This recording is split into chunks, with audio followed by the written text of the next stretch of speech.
Irmãos, nós estamos aí caminhando. Na semana passada nós tratamos ainda sobre a questão da vida de adoração, como parte dessa subdivisão aqui da nossa sequência de estudos, que faz parte da vida cristã. E aí nós vimos então, ainda obviamente que existem outros detalhes a respeito da vida da adoração, mas eu quero incentivar inclusive você a ler lá a nossa confissão de fé, né, o capítulo que trata sobre o culto, né, sobre a adoração, porque certamente ali vai esclarecer muito mais, de uma maneira mais viva aí, os princípios que nós adotamos como igreja presbiteriana. Hoje nós vamos continuar tratando aqui da vida cristã, e só para relembrar, né, nós já trabalhamos aí sobre a lei de Deus, a diferença entre a lei cerimonial, lei moral, lei civil, aquilo que de fato está em vigor. E depois nós entramos dentro da lei sobre a liberdade cristã. Deixa eu voltar aqui, isso, a liberdade cristã, mostrando que em Cristo nós somos libertos, né, do pecado e uma série de situações que me permite agora viver para a honra e glória do Senhor. E dentro dessa vida de honra e glória do Senhor, que é o objetivo, nós começamos a tratar sobre a adoração, como uma característica essencial da vida do cristão. Na verdade, do ser humano.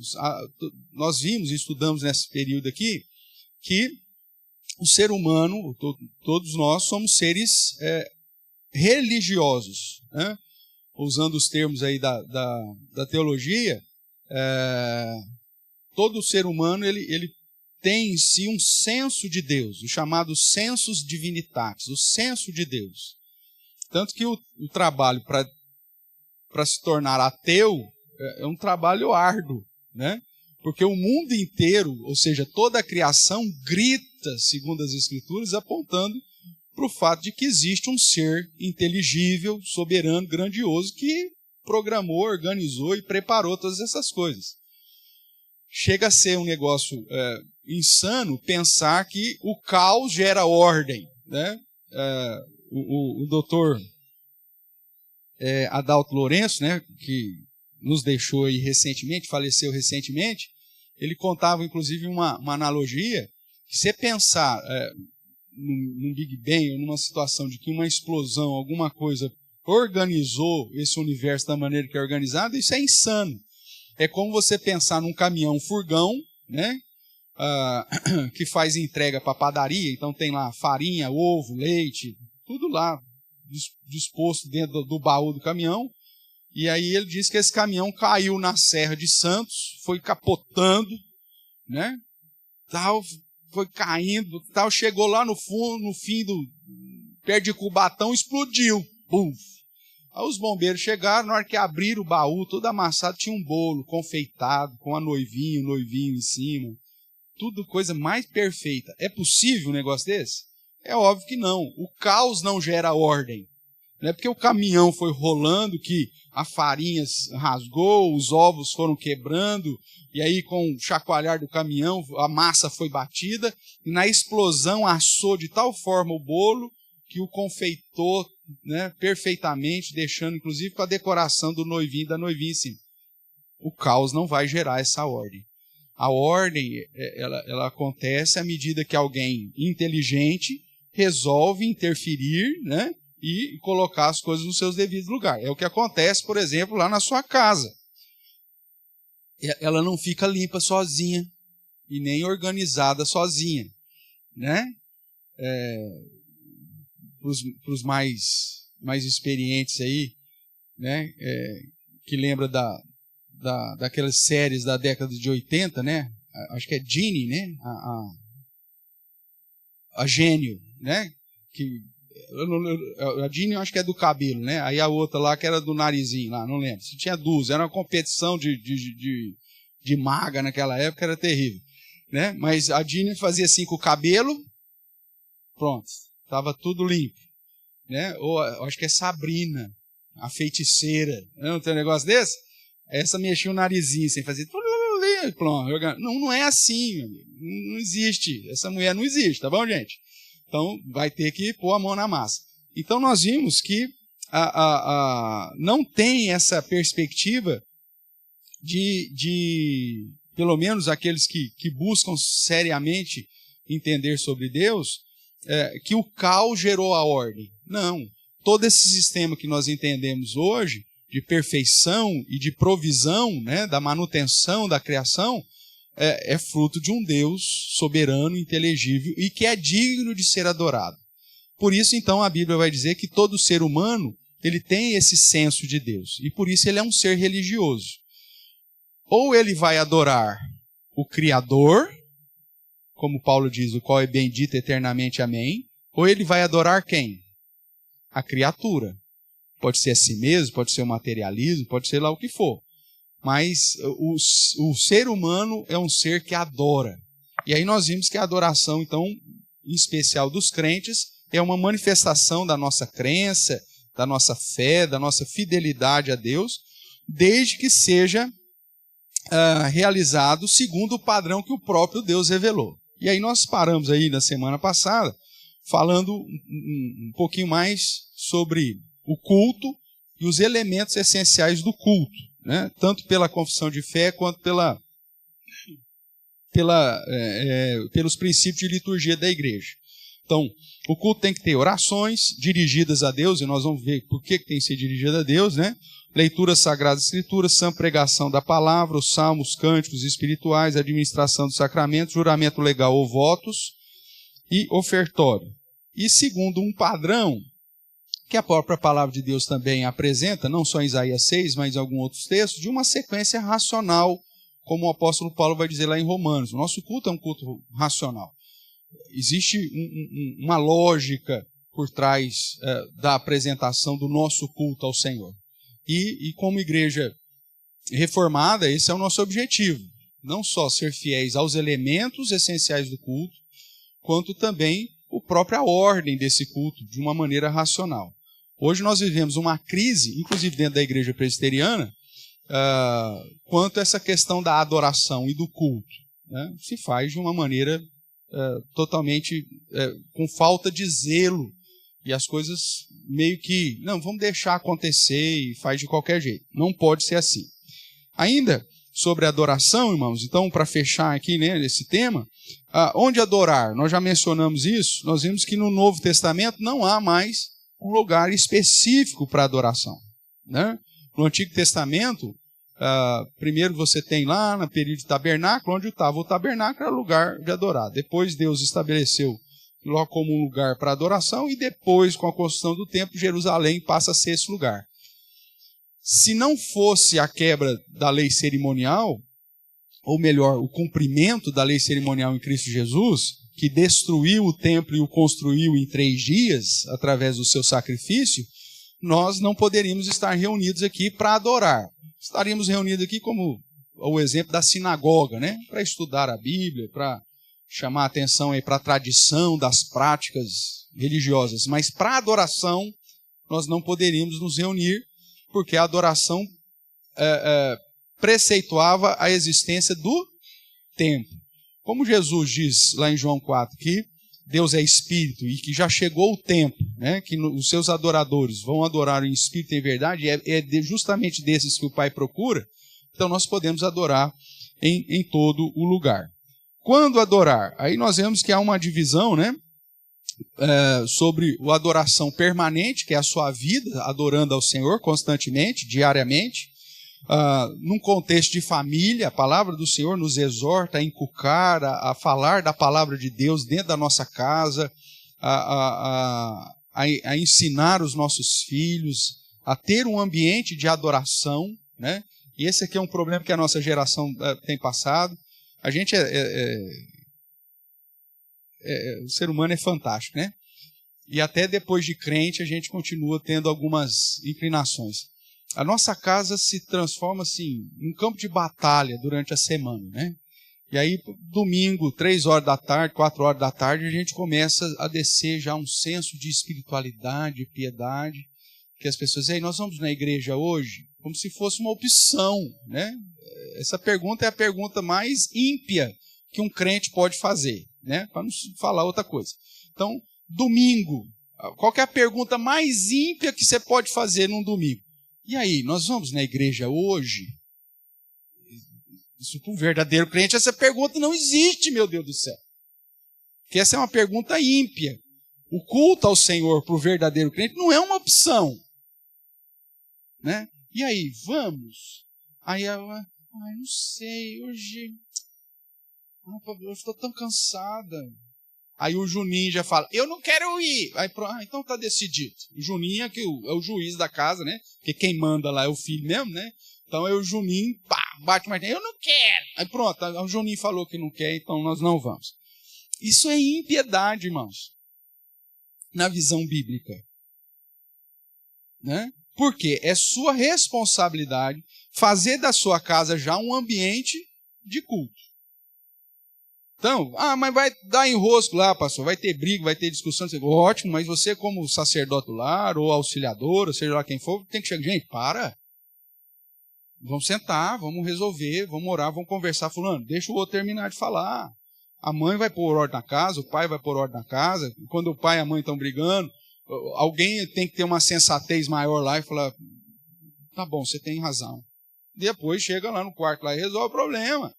Mas o seu ambiente familiar precisa ser um ambiente que aponte para uma vida de culto. Então é isso que se espera.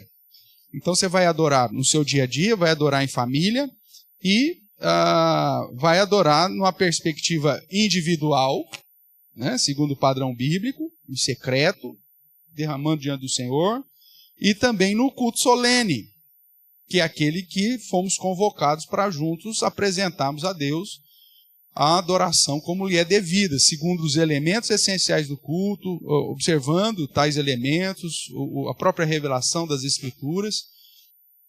Lógico que com as circunstâncias também de culto sendo observadas, mas de uma maneira que convencionamos atividades para o nosso crescimento espiritual. Então, uma das coisas que nós temos enfatizado, irmãos, é que como igreja, eu fico pensando nos dias de Paulo, né? O registro de Atos dos Apóstolos diz que quando Paulo estava pastoreando determinada igreja, né, plantando determinada igreja, eles se reuniam todos os dias da semana. Por quê? É lógico, não tinha série, não tinha novela que você segue, não tinha... Tá? Então, em vez de ficar lá no entretenimento, as pessoas se reuniam para estudar. Ele mesmo diz, durante 2 anos e meio eu estive aqui, todos os dias, ensinando, e além disso, de casa em casa, visitando os membros para tirar dúvida. Ou seja, a vida inteira estava envolta à busca de crescimento espiritual, de maturidade espiritual e de cooperação, como nós vimos hoje na devocional. Hoje não. Né? Nós desrespeitamos até as convenções que fazemos. Quando você é recebido como membro lá, você crê nisso, meu amigo. Sim. Você confessa, você promete isso, tudo. Pode pôr a lista que o senhor quiser aí. No outro domingo já estou quebrando tudo aquilo que eu falei no domingo anterior, quando fui recebido como membro da igreja. Né? Quando vem consagrar os meus filhos dentro da perspectiva da aliança. Põe aí, o que você quiser, e eu prometo, pastor. Parece uma vaca de presépio. Promete? Vai fazer isso? Vai orar com ele, dar bom testemunho? Vai trazê-lo na igreja, ensinar? Todo dia. No outro domingo já não vem. É um negócio absurdo. Então, a adoração, irmãos, além de ter a perspectiva do ensinamento bíblico, ela precisa ser uma prática de coração. Porque se você não faz da sua vida uma vida para adorar o Senhor, você vai ser mero espectador quando vem aqui. Você não vem aqui para ser o adorador, você vem aqui para ser um espectador. E é talvez nesse sentido que João vai dizer que o próprio Deus procura os adoradores que o adorem em espírito e verdade. Porque, às vezes, até dentro do grupo da igreja, está aparentemente todo mundo adorando. Mas no coração, como diz, a boca está perto de mim, mas o coração está longe, né? Então, Deus está procurando os verdadeiros adoradores, aqueles que vêm de fato, não para assistir o culto, não para ser espectador do culto, mas para ser um verdadeiro adorador. Agora, como adorar, pastor? Então nós já vimos, já tratamos disso, que é segundo o padrão que as Escrituras determinam, aquilo que Deus instituiu na sua palavra. Então, a adoração, ela tem que ser somente a Deus. Né? Dentro da ideia do Deus triuno, Pai, Filho e Espírito Santo, mas é a adoração somente ao Senhor. E aí o nosso texto da Confissão de Fé vai dizer que isso exclui adoração a anjos, adoração a santos, né, dentro aqui de um contexto de conflito já com o padrão católico, como a toda criatura, seja viva ou morta. O culto tem que ser somente a Deus, seja lá qual o contexto, né, desse culto. Então, como adorar? Primeiro, ele é o alvo de toda a adoração. Ainda como adorar? Pela mediação de Jesus Cristo. Nós não podemos nos achegar a Deus por nós mesmos. Né?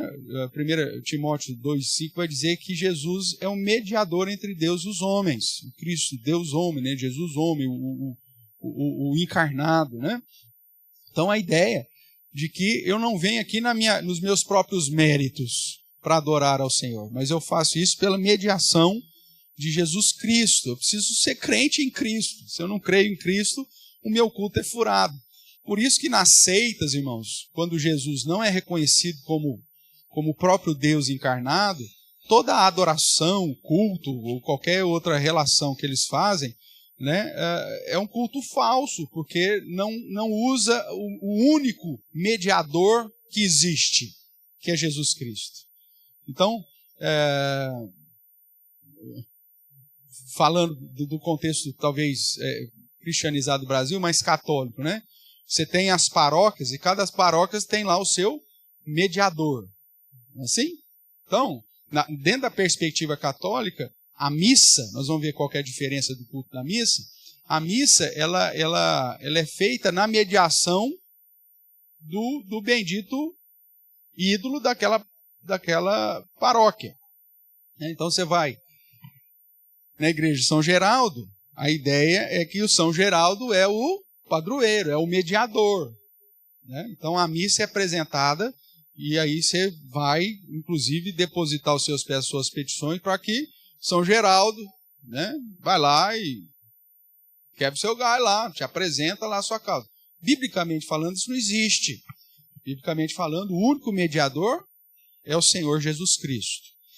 A adoração precisa ser feita com auxílio do Espírito Santo, né? É Ele que nos assiste, inclusive o texto diz que nós não sabemos orar como convém, mas o Espírito Santo, né, intercede por nós com gemidos que não dão nem para exprimir de tão maravilhoso que é essa situação. Nós vemos que é Ele que nos convence do juízo, da justiça, do pecado, ou seja, o auxílio do Espírito Santo nos conduzindo de fato a nos derramar ao Senhor. Nesse ponto aqui nós tivemos um desfecho diferente na contemporaneidade, que enfatizando essa ideia só do auxílio do Espírito Santo, colocando isso aqui em conflito com o culto racional que Paulo diz. Então hoje você vai para algumas comunidades que se dizem cristãs, pregam a palavra e tudo mais, mas que procuram um culto extremamente que extravase as experiências sobrenaturais, dizendo, não, nós estamos aqui adorando sob o auxílio do Espírito Santo. O Espírito Santo tem liberdade aqui para fazer o que ele quiser. E nessa liberdade de fazer o que quiser, você tem algumas situações que conflitam com outros pontos claros da Escritura que diz que não devia acontecer aquilo.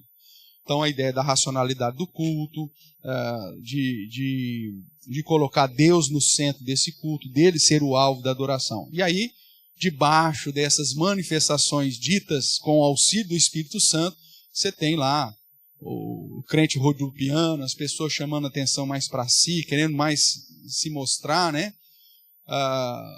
Chamar a atenção da adoração para si, ao invés de apontar para Deus. Então nós temos que ter um cuidado aqui nesse sentido. Segundo João 4 também, essa adoração precisa ser em espírito e em verdade. O que significa exatamente em espírito e em verdade? Ali o contexto de João 4 aponta que não era então focado mais a um lugar, que é espiritual, então eu posso estar em todo lugar, e em verdade que é justamente de acordo com a revelação das Escrituras. Nós sabemos que Jesus é a palavra encarnada, ele é a verdade, né, o caminho, a vida, mas a palavra de Deus também é sinônimo de verdade. Lá em João 17 você vai encontrar a afirmação do próprio Cristo clamando ao Pai para que Deus nos santifique, né, mediante a palavra de Deus, e ele diz, a tua palavra é a verdade. Então, uma adoração em espírito e em verdade é aquela que não está presa, obviamente, a ritualismos, a cerimonialismo, mas que está de acordo com a palavra de Deus, de acordo com a verdade revelada. E por isso que eu não posso acrescentar no culto aquilo que eu acho, aquilo que eu gosto, mas sim em obediência àquilo que o próprio Deus já determinou. Ainda essa adoração, né, como adorar, ela tem que ser com humildade, irmãos. A palavra do Senhor nos apresenta aí o fato de nos prostrar diante do Senhor, de reconhecer quem Deus é, e não com soberba, não com vaidade em nosso coração, né?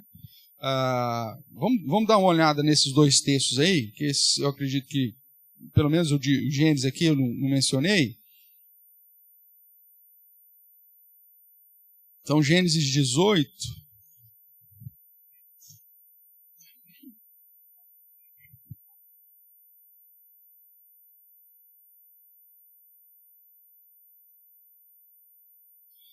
Nós vemos Abraão aí intercedendo junto a Deus, né? Pelo aquele contexto lá de Sodoma e Gomorra. E aí no verso 27, Abraão chega para o Senhor e diz assim, disse mais Abraão, eis que me atrevo a falar ao Senhor, eu que sou o quê? Pó e cinza.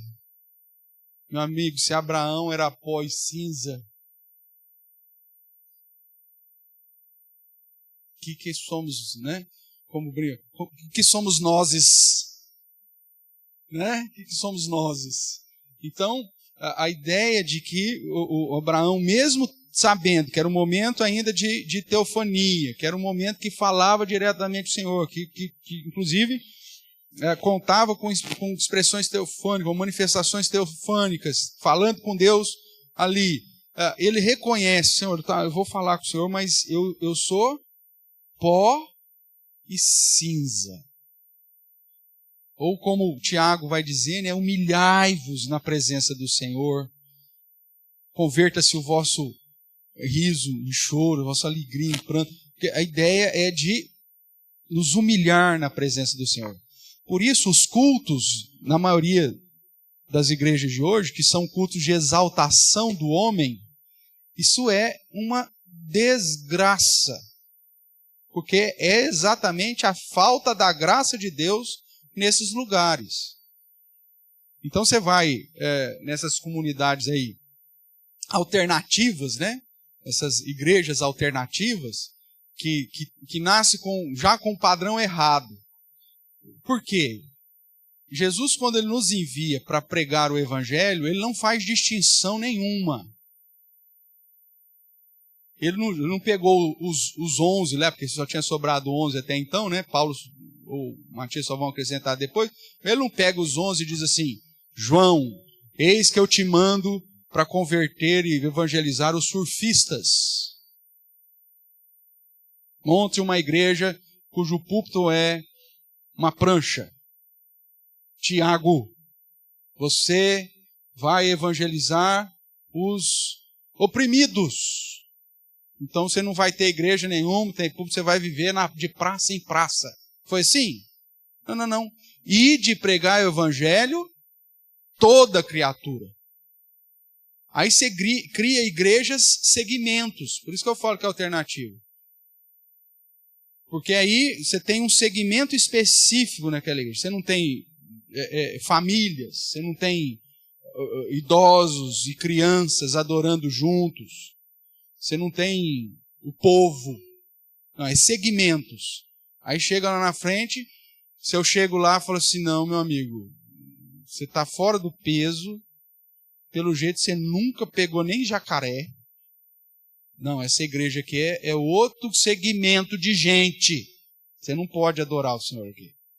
Ou, mesmo que me permita entrar, o contexto vai ser tão específico que eu vou me sentir um peixe fora d'água. Isso não é igreja, irmãos.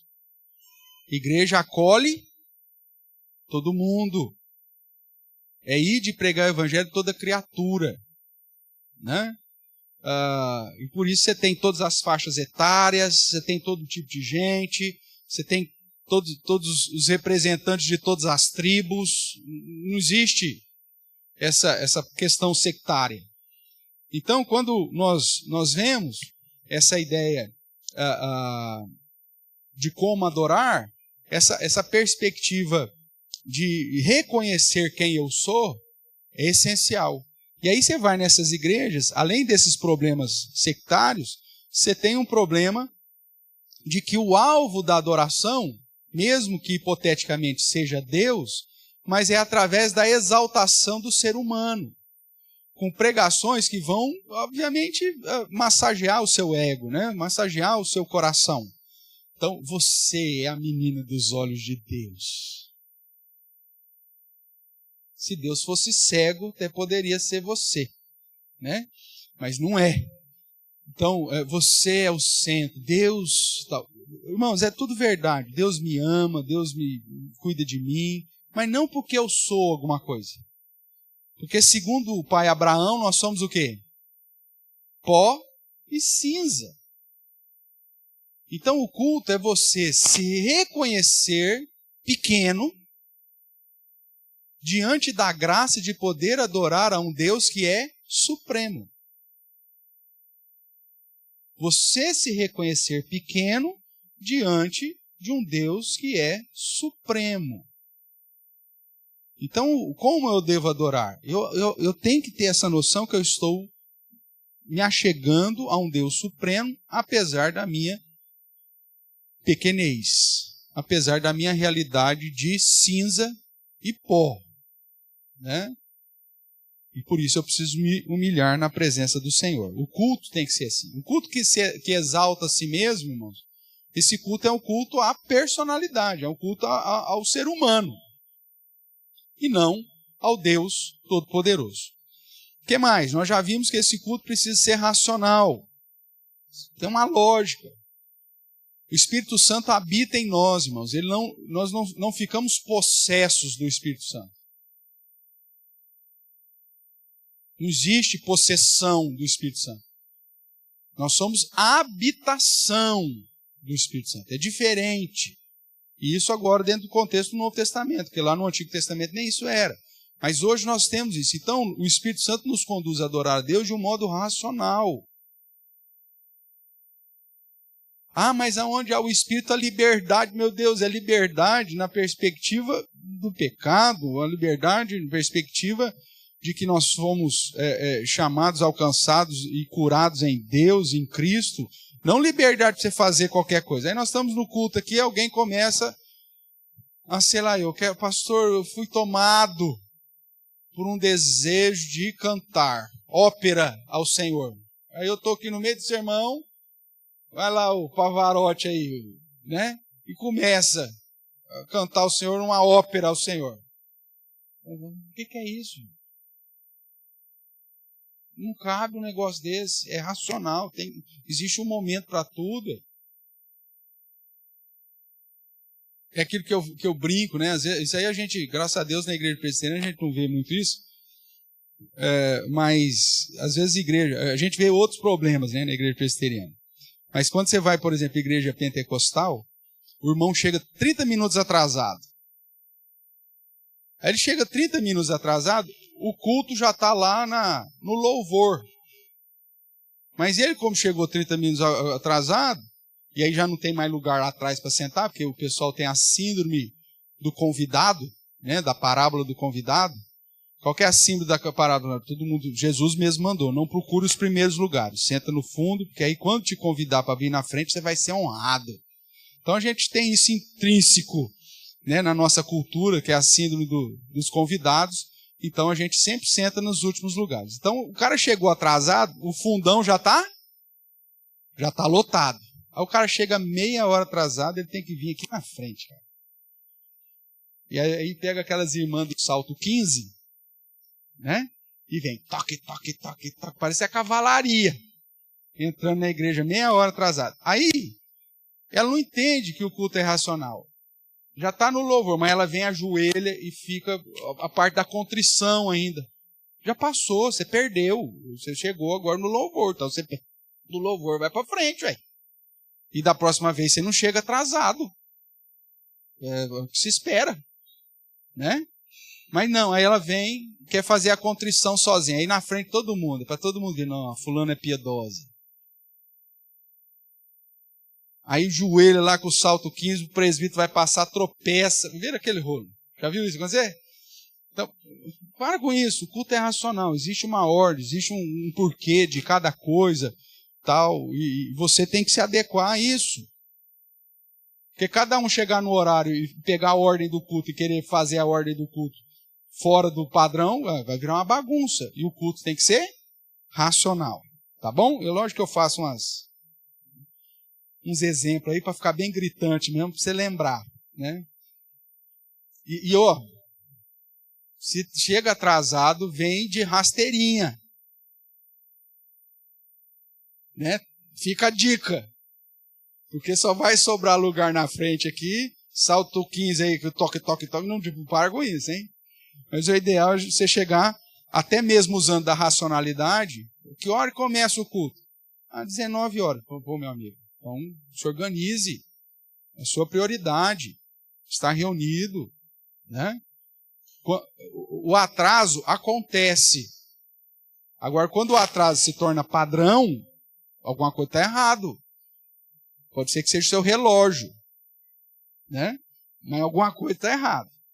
O que mais? Tem que ser com fé e obediência. Nós já estudamos isso, vemos lá a ideia, o exemplo de Abel, né, em relação a Caim. Hebreus também vai nos chamar a atenção, falando da comparação entre os dois. Em outro texto aí, primeiro livro das Crônicas, capítulo 16.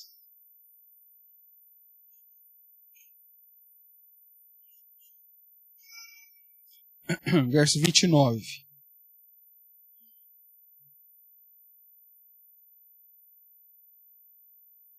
Nós temos aqui o Salmo de Davi, né? De ações de graça. Provavelmente, quem tem nota de rodapé aí na Bíblia aí vai indicar o Salmo aí. Que Salmo que está indicando aí de cabeça que eu não lembro? Pega aí o verso 7. Lá embaixo deve ter alguma indicação aí do verso 8, provavelmente. Que na verdade, se não me engano, são 2 salmos que ele põe junto. Mas tudo bem, ele está aqui trazendo os salmos, né? A celebrar os hinos aí. E lá no verso 29, ele diz assim: tributai ao Senhor a glória devida ao seu nome. Ou seja, há uma obediência. A adoração é fruto de uma prática de obediência. Trazei oferendas, entrai nos seus atos, adorai o Senhor na beleza da sua santidade. Em vários momentos você vai ver essa ideia de que a adoração é algo devido, é algo que aponta para aquilo que Deus espera dos seus servos, dos seus adoradores. Então a adoração vai ser feita com fé, com obediência, sabendo que isso é um dever da minha parte, né? Diante de tudo aquilo que Deus já fez por mim. Quando nós olhamos para o Salmo 95, e eu convido você a abrir lá, é um salmo que eu gosto de pregar nele, que é um salmo bem didático, bem gostoso. Você vê as divisões aí de uma maneira bem simples, né? O Salmo 95, ele vai tratar aqui dos motivos por que você deve adorar e como você deve adorar. Então, o Salmo 95, ele vai tratar dos motivos por que você deve adorar e como você deve adorar. Então, olhando os motivos aí rapidamente, né?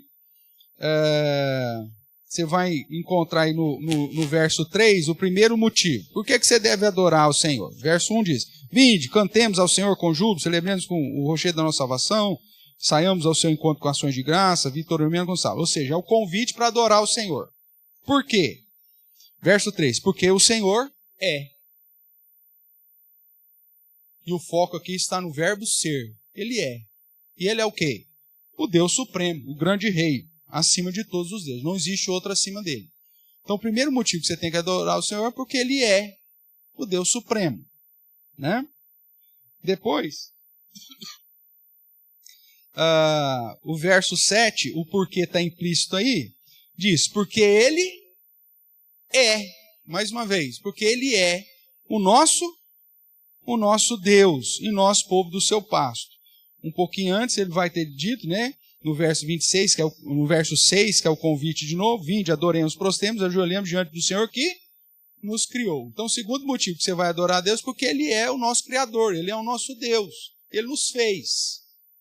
Então, você vai adorar porque ele é grande, ele é supremo, não tem outro maior que ele, e porque você é fruto da criação dele, ele te fez. Né? Ele é o nosso Deus, e nós somos povo do seu pasto. E o terceiro motivo, aí está implícito, né? Mas no final do verso 7 ao verso 11, ele vai falar da sua postura de juízo. Então, se ouvirdes a sua voz, não endureçais o coração. E o verso 11 diz, por isso jurei na minha ira, não entrarão no meu descanso. Esse aqui nós deduzimos, né, de um modo aí, extrair desses versos, final do 7 até o 11, que o terceiro motivo para adorar o Senhor é porque Deus julga. Deus é juiz.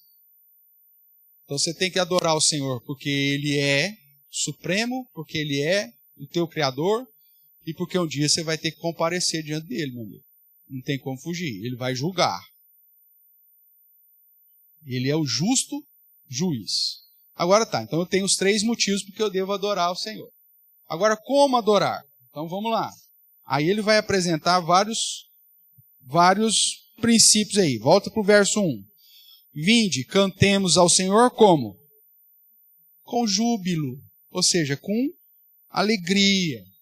A adoração ao Senhor, ou o culto ao Senhor, ele é revestido desse entendimento daquilo que Deus fez por mim, e isso me conduz a um júbilo. Senhor, eu sou pó e cinza, mas o Senhor me levantou. O Senhor me restaurou, e por isso eu estou alegre na tua presença. É júbilo. Né? Inclusive, dentro da lei cerimonial, Deus havia estabelecido várias festas, e no contexto de Neemias, eles estavam para celebrar a festa dos tabernáculos, que é a festa mais animada do povo de Israel, né? Que era a última festa. Então, 7 dias de celebração, com muita fruta, muita comida, né? Era um momento de celebração. E aí o Esdras e Neemias começaram a ensinar o povo sobre aquilo, o povo se entristeceu, né? Vendo que eles eram miseráveis. Caramba, nós estamos fazendo isso desde a época de Josué, nós não estamos obedecendo a Deus. Por isso que nós fomos levados para cativeiro, por isso que tudo isso aconteceu conosco. E eles começaram a se entristecer. E aí os sacerdotes, os levitas, chegaram para ele, para parar. É dia de festa. É dia de celebrar ao Senhor. Apesar de vocês reconhecerem que são cinza e pó, apesar de vocês reconhecerem que são pecadores, miseráveis, o fato de Deus ter se revelado a nós e ter vindo habitar conosco, que era a festa do tabernáculo, Deus habitando com eles, é dia de celebração, é alegria. Né?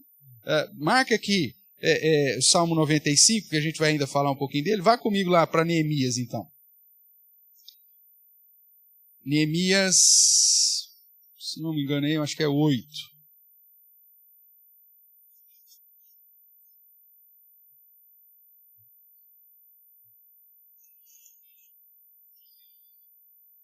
Isso, Neemias 8. Esdras lê a lei diante do povo.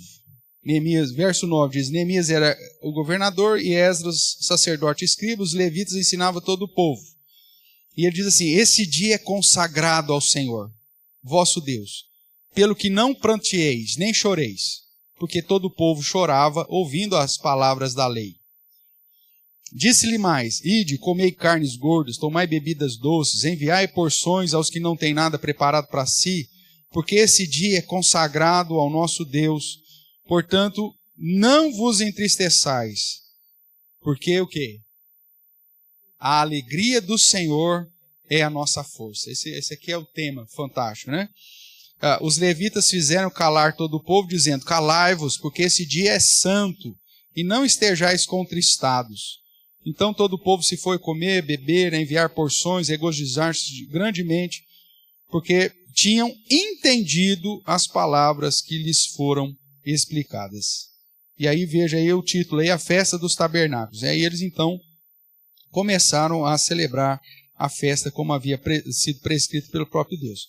Veja, aqui é lei cerimonial, nós temos aqui um princípio de adoração, que é Deus habitando conosco. De certa forma, irmãos, esse princípio é o princípio presente a todo culto, Deus habitando conosco, Deus se reunindo com o seu povo.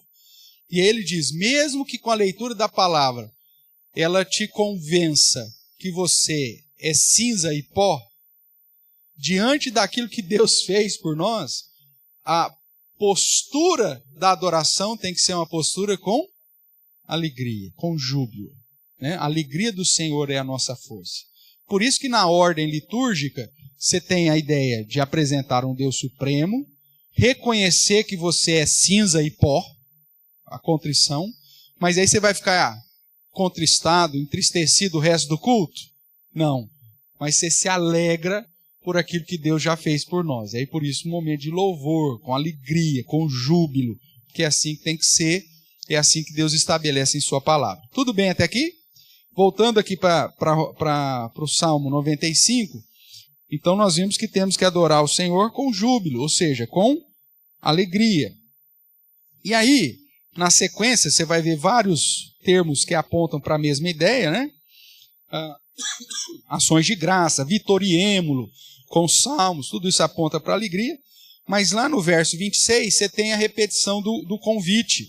Por isso que está até em negrito aí na sua palavra, na sua tradução aí, na edição que nós temos, o Vzinho aí, para mostrar que é de novo ele um paralelismo chamando o mesmo vinde do verso 1, sendo repetido aqui no verso 6. Então é como se ele voltasse ao começo. Ele diz, vinde, adoremos e prostremo-nos, ajoelhemos diante do Senhor que nos criou.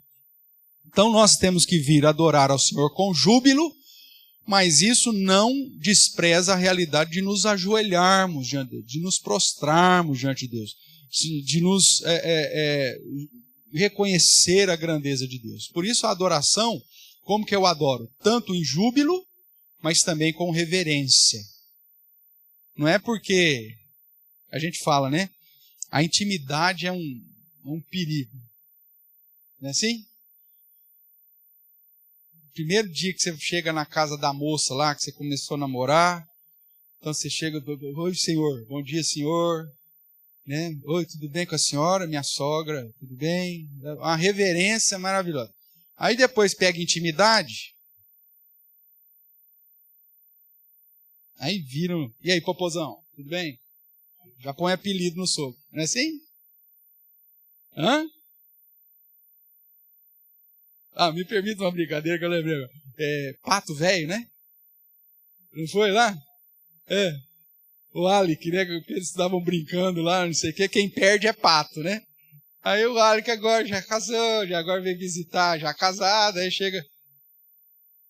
Agora é pato velho. Chama o Ricardo de pato velho. A intimidade é um problema, irmãos. Quando chega, né? Senhor Ricardo, né? Agora é pato velho. Então, cuidado, a intimidade é um problema. E a intimidade com Deus é um problema dobrado. Ele continua sendo Deus Todo-Poderoso. Tá certo? Então, na adoração, você vai ter alegria, ótimo, biblicamente correto, júbilo, mas sem se esquecer de quem Ele é. E é por isso que no culto, que a gente vê por aí o pessoal sai correndo, o papaizinho daqui, papaizinho dali, o cara lá de cima, como se Deus fosse assim, da galera. Cuidado. Ele continua sendo o Deus Todo-Poderoso. Ele te permite chamá-lo de pai, de ter intimidade com ele, um relacionamento, mas não abuse do desrespeito, principalmente, né? Não acha que ele é o cara que, né?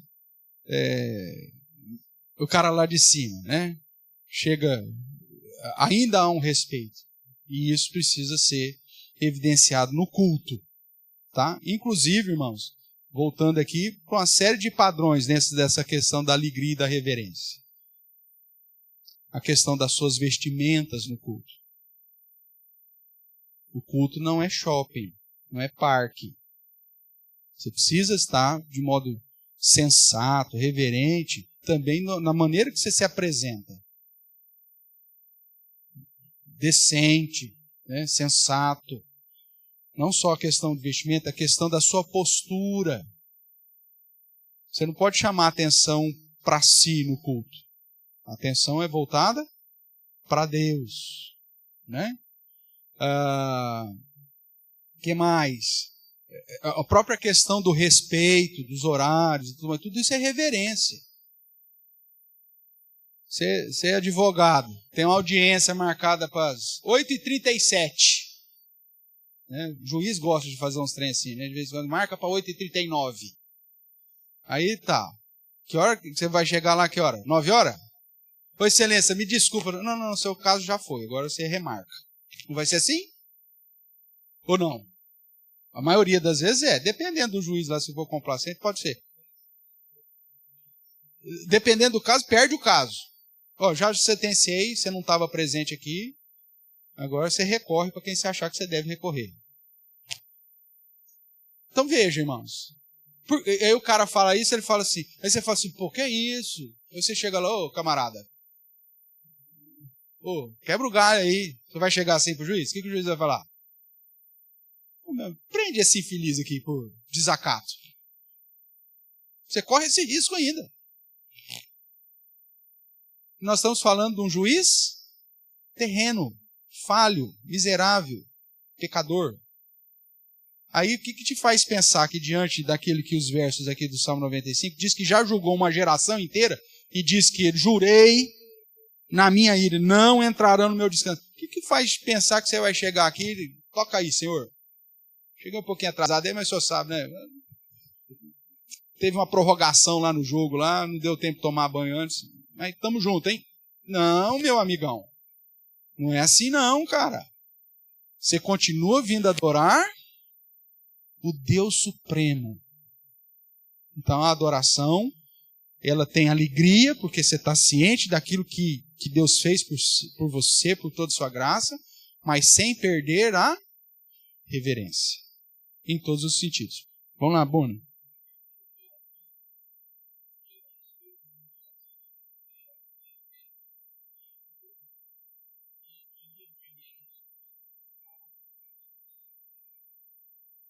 Por uma questão simplesmente de prática. Não é uma questão, porque você não tem quando você tem a ideia de vinde e ajoelhemos, como é um cântico, é uma expressão poética, não significa necessariamente uma obrigação prática.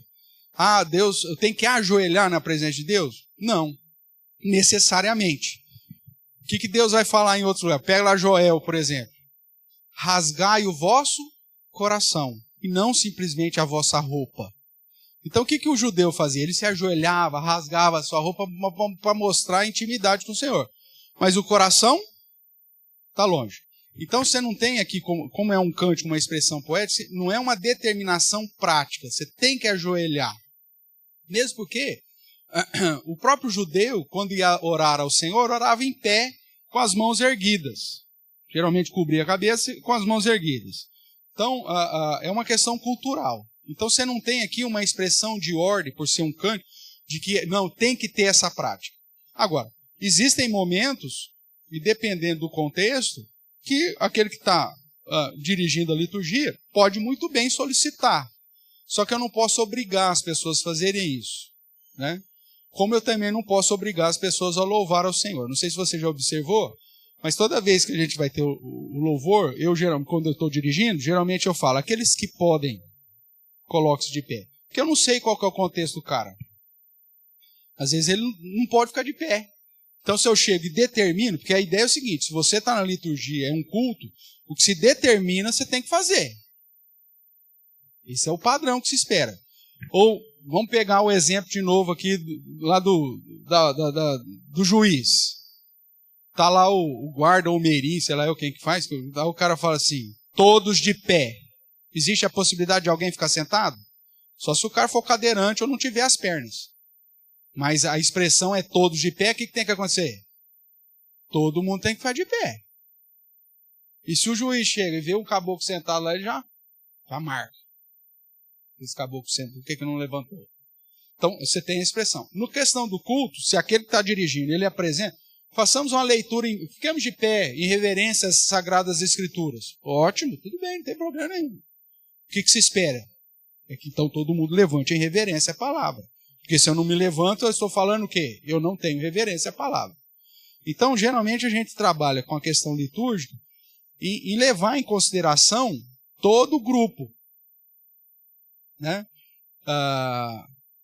E aí vai, obviamente, da prudência e sabedoria de quem está lidando com a liturgia, porque se ele fala, ajoelhemos, amigo, se o cara falou para você ajoelhar, a perspectiva, então, que em obediência tem que fazer o quê? Ajoelhar. E pode-se fazer isso? Pode, não tem problema nenhum. Só que eu não sei qual que é a realidade. O cara operou o joelho, o outro, eu não sei. Né? Então, o ideal é, irmãos, nós vamos orar ao Senhor. Geralmente a ideia que a gente faz, principalmente em vigília, se você quiser se ajoelhar, se ajoelhe. Se você quiser ficar de pé, você fica. Se você quiser ficar sentado, tal, mas nós vamos ter um momento de oração. Porque não é uma obrigatoriedade. Mesmo porque o ajoelhar, se ele não for um ajoelhar de coração, se for apenas para os outros ver, acaba tendo uma situação puramente de religiosidade. Né? Então ajoelhou. Então você fala, olha, fulano é humilde. Só que ele está ajoelhado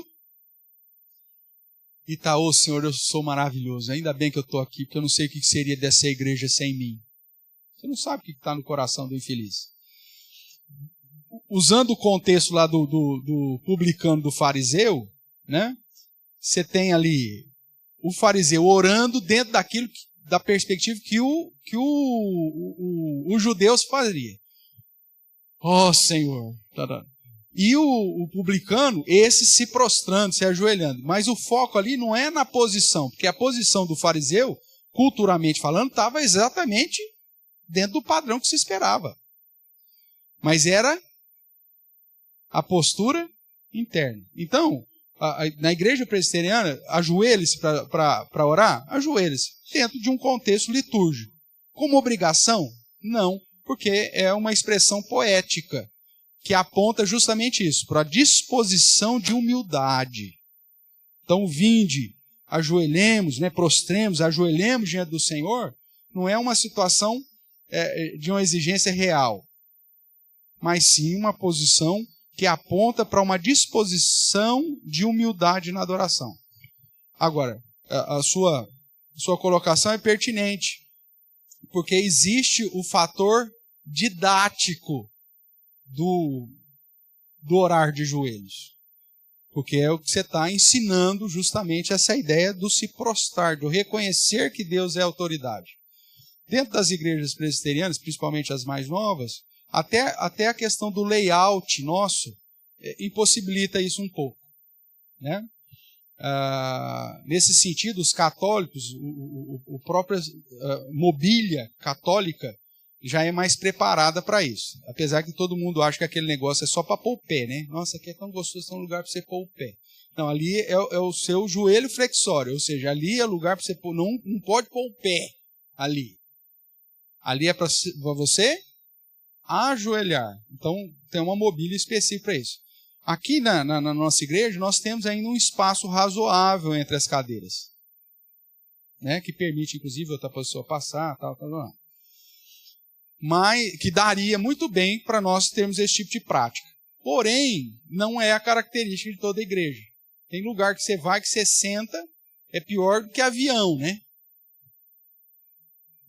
Você senta e você já está encostada na cadeira da frente. Se pedir para ajoelhar ali, vai ser um fiasco. Vai ser um negócio que vai trazer mais confusão do que solução para o culto.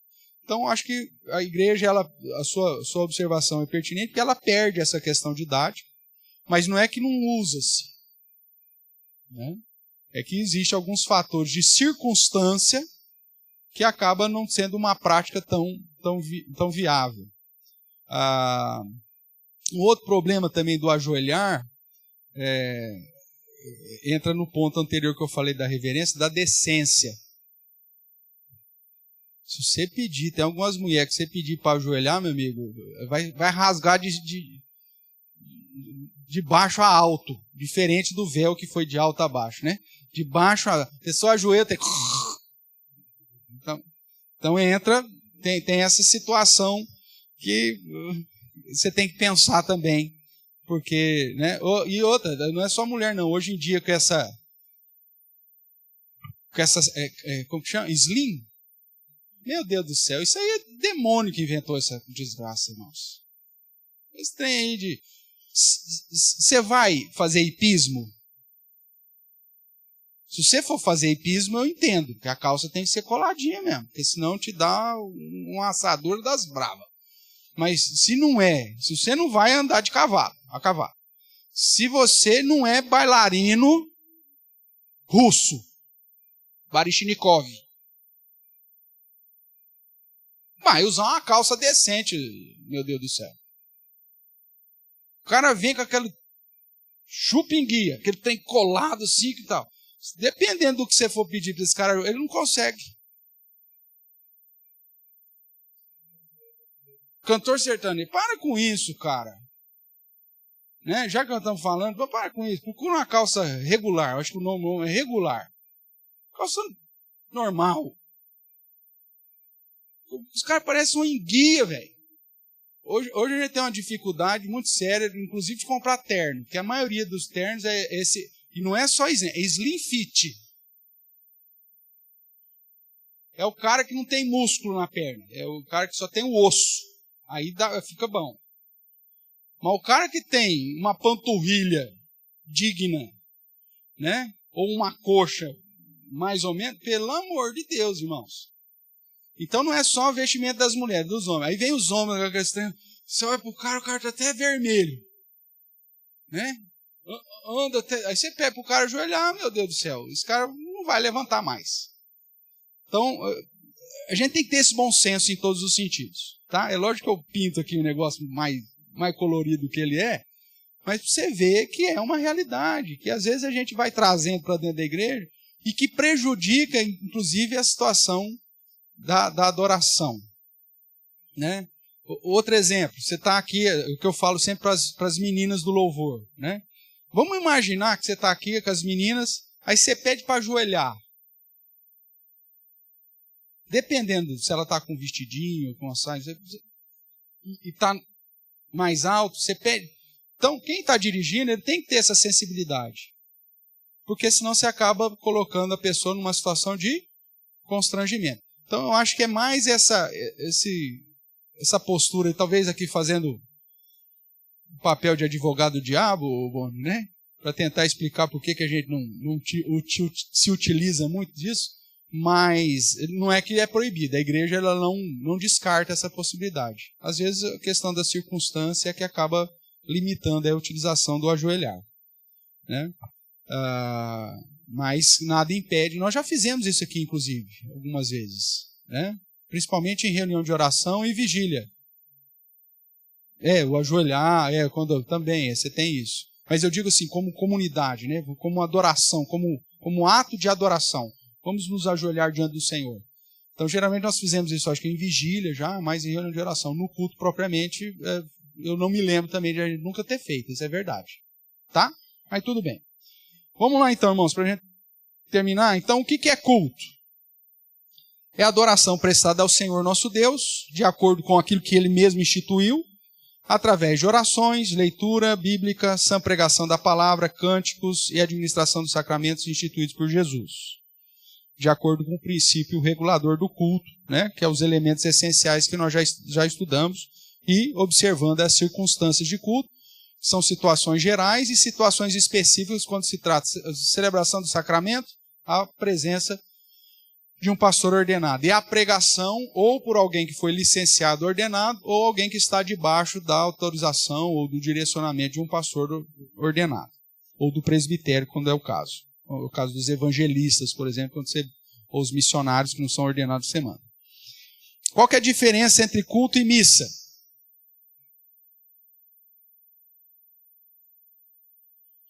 Vamos lá. Basicamente, irmãos, nós podemos dizer que a diferença está na liturgia, mas é muito mais que isso, né?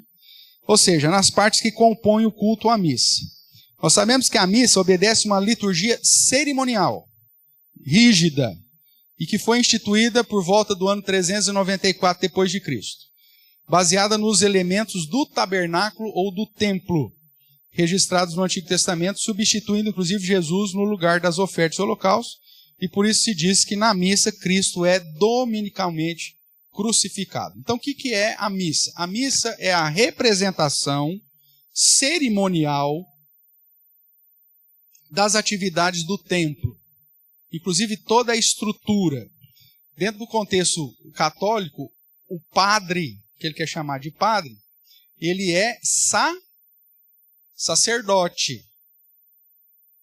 Então veja, eles ainda mantêm princípios da lei cerimonial.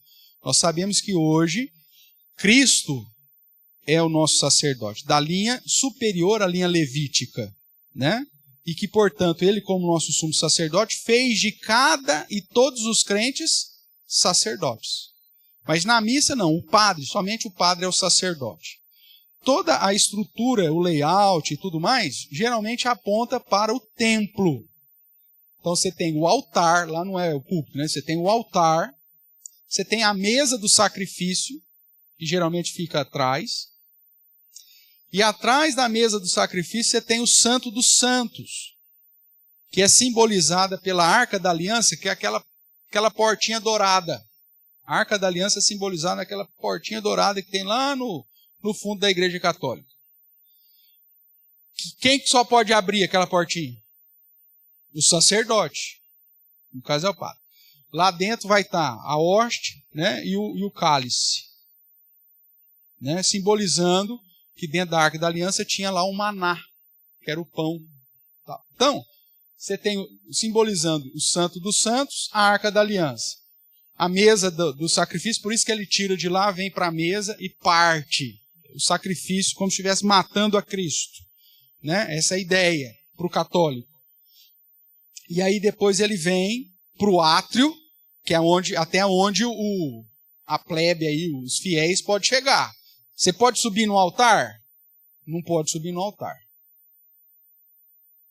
Porque é a ideia do Antigo Testamento, que é Monte Santo.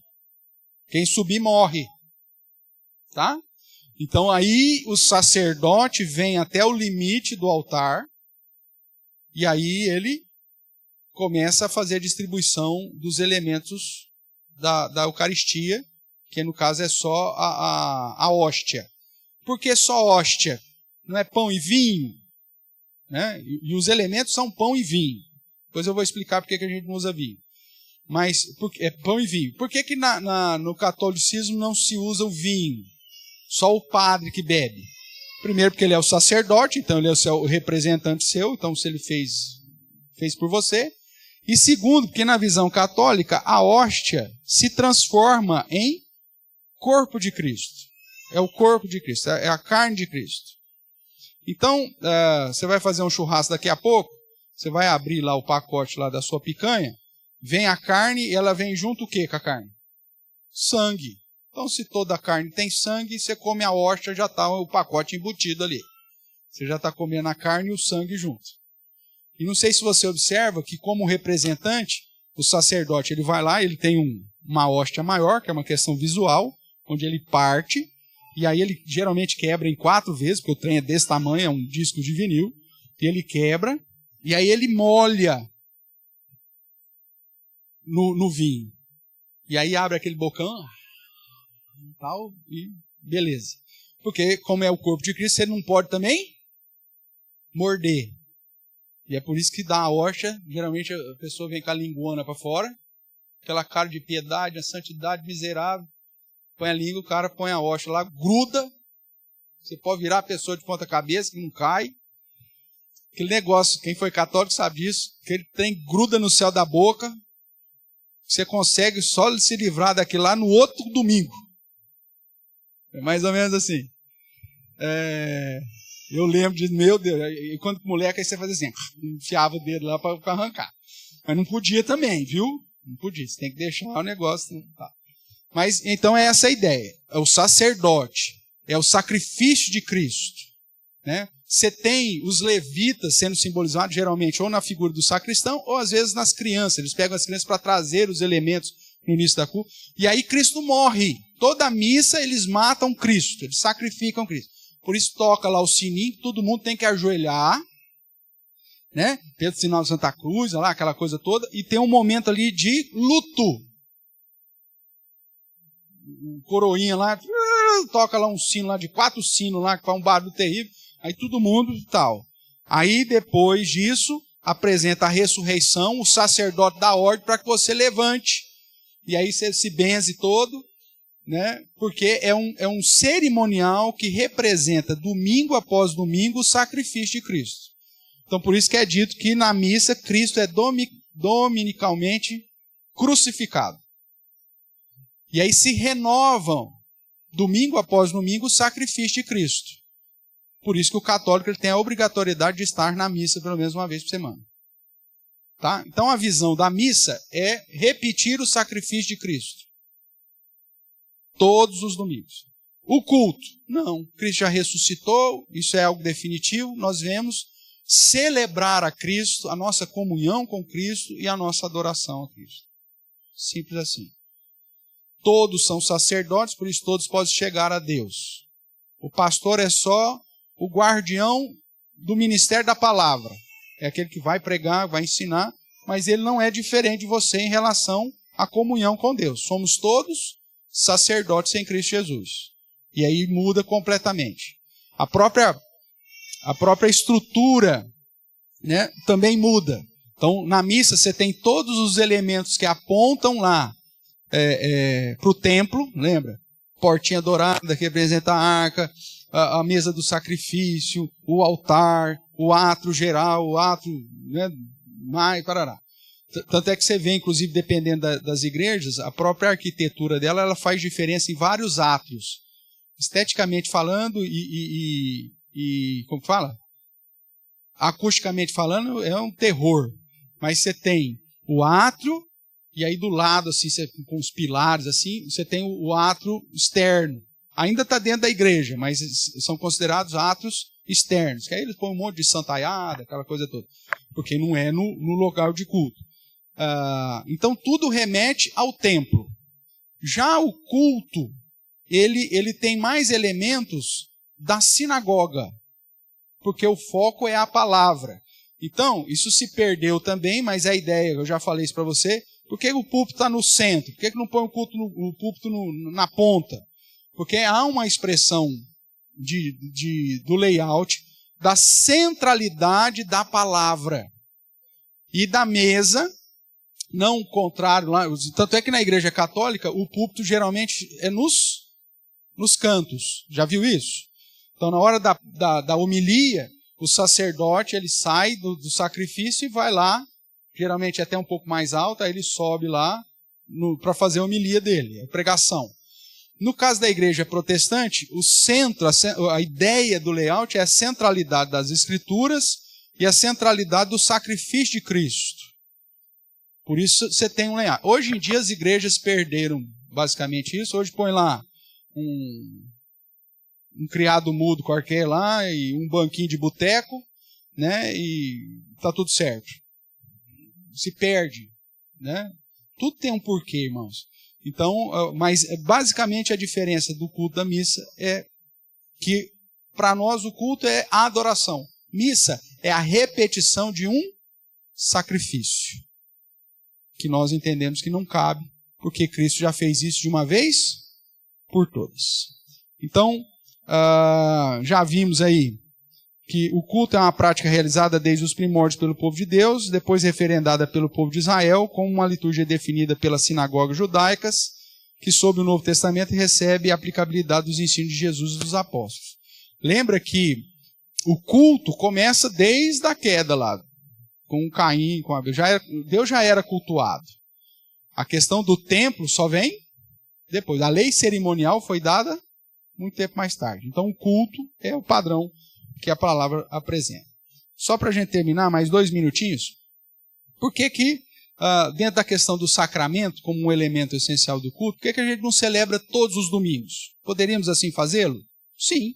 Se houver uma convenção, nós poderíamos fazer, mesmo porque o contexto de Atos dos Apóstolos nos dá esse indicativo de que eles se reuniam todos os domingos para celebrar, né, a mesa do Senhor. Então, se a gente definir amanhã depois como prerrogativa, né, que o nosso culto, todos os cultos, nós teremos a celebração da ceia, não há problema nenhum, nós não estamos ferindo absolutamente em nada, muito pelo contrário, né? Mas se definirmos também que nós vamos fazer uma vez por mês, também sem nenhum problema, isso não fere nenhum princípio escriturístico. Dentro da nossa confissão de fé e dentro dos nossos princípios de liturgia, os elementos da Santa Ceia, quais são? Pão e vinho. Não foi feita uma distinção do pão. Eu, particularmente, nós já estudamos isso, eu faço uma distinção do pão. Eu prefiro que seja pão asmos, porque era assim que foi celebrado a primeira Páscoa e tem um simbolismo atrás disso, a retirada do fermento. Hoje, se você pegar a confissão de fé e o nosso princípio de liturgia, você vai encontrar lá pão e vinho. E aí eu falo, se você pega um pastor mineiro, o cara resolve trazer um pão de torresmo aí para ceia, pela lei lá, você não tem nenhum impedimento, né? O outro, não, cada domingo nós vamos fazer diferente. Um domingo é pão de torresmo, outro é pão de linguiça, né? Outro é pão de banha, sei lá eu, né? Porque, infelizmente, tanto a confissão quanto a nossa princípio de liturgia, ele enfatiza mais o cálice do que o pão propriamente. Mas a gente trabalha aqui na igreja a ideia de que seja pão sem fermento. Agora, por que não se usa o vinho? Se o padrão, tanto constitucional, confessional, né, dentro do princípio de liturgia, e bíblico, apresenta vinho? Porque aí nós temos um conflito,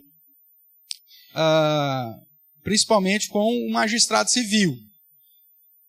Pastor, mas não importa agradar a Deus do que aos homens? Sim, é por isso que é simbolismo, né, na ceia. Nós não estamos desagradando a Deus pelo fato de usar suco de uva.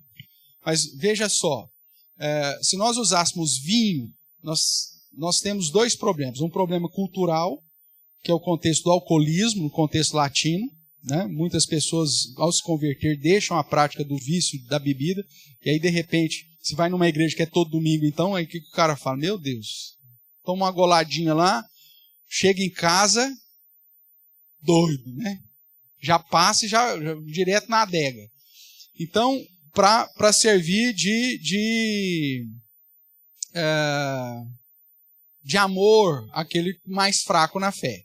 E o segundo princípio que conduziu a maioria dos conselhos a determinar o uso de suco e não do vinho é a questão da criminalização de dar bebidas alcoólicas para menores de 18 anos. Se a gente optasse, não, tem que ser vinho, pastor, não tem jeito, nós vamos ter que pôr vinho, vai ter que ser vinho, nós vamos ter que chegar numa situação de que, nós só vamos fazer profissão de fé após os 18 anos.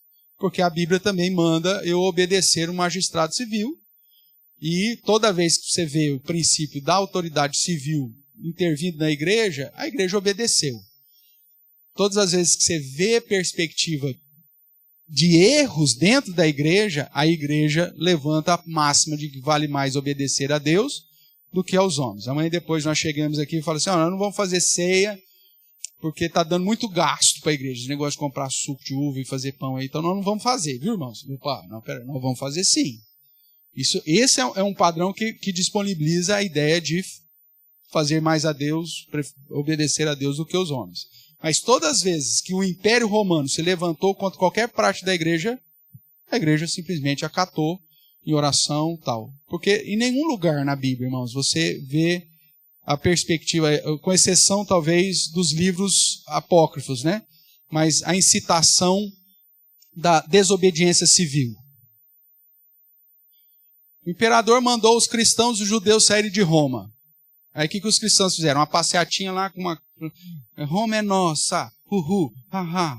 Roma agora é nossa. Fez alguma coisa assim? Não, saíram orando a Deus para que no momento propício a igreja voltasse para Roma. Então, usar aquele texto que diz, mais importa obedecer a Deus que os homens, toda vez que essa fala foi usada em Atos, foi usada dentro do contexto de sinédrio. Foi usada dentro de um contexto de um juízo eclesiástico, quando a igreja judaica estava interferindo na prática cristã. Mas todas as vezes que a autoridade civil determinou algum procedimento para a igreja sempre foi submissa. Porque Deus em lugar nenhum manda a gente pegar em armas e acabar com o imperador porque ele está mandando alguma coisa contrária à Bíblia.